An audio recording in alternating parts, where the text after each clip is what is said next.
రాము,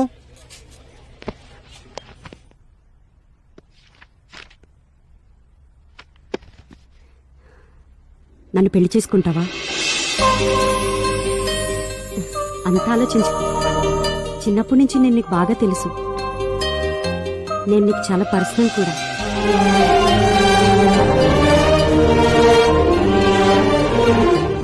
అవును, నీకు అమ్మాయిలంటే ఎందుకంత గౌరవం?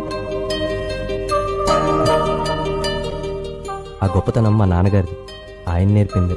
ఒక్క విషయం గుర్తుపెట్టుకో, సమాజం నీచంగా చూసే వ్యభిచారిని కూడా దేవుడు ఒక సాధారణ స్త్రీగానే పుట్టిస్తాడు. కానీ ఆ స్త్రీని వ్యభిచారిగా మారేలా చేసింది మాత్రం ఒక బాధ్యత లేని మగాడే. చిన్నప్పటి నుంచి మనకి తల్లిని పూజించాలి, గౌరవించాలి అని చెప్తారు. పిల్లలనుకుంటారు కేవలం తమ తల్లిని పూజిస్తే సరిపోతుంది.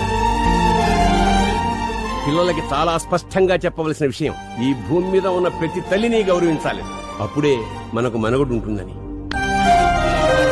నీకు నచ్చినా నచ్చకపోయినా ఈ భూమి మీద ఉన్న ప్రతి స్త్రీని గౌరవించాల్సింది. ఎందుకంటే నువ్వు నీచంగా చూసే స్త్రీ కూడా ఒక తల్లి కాబట్టి. Download ShareChat.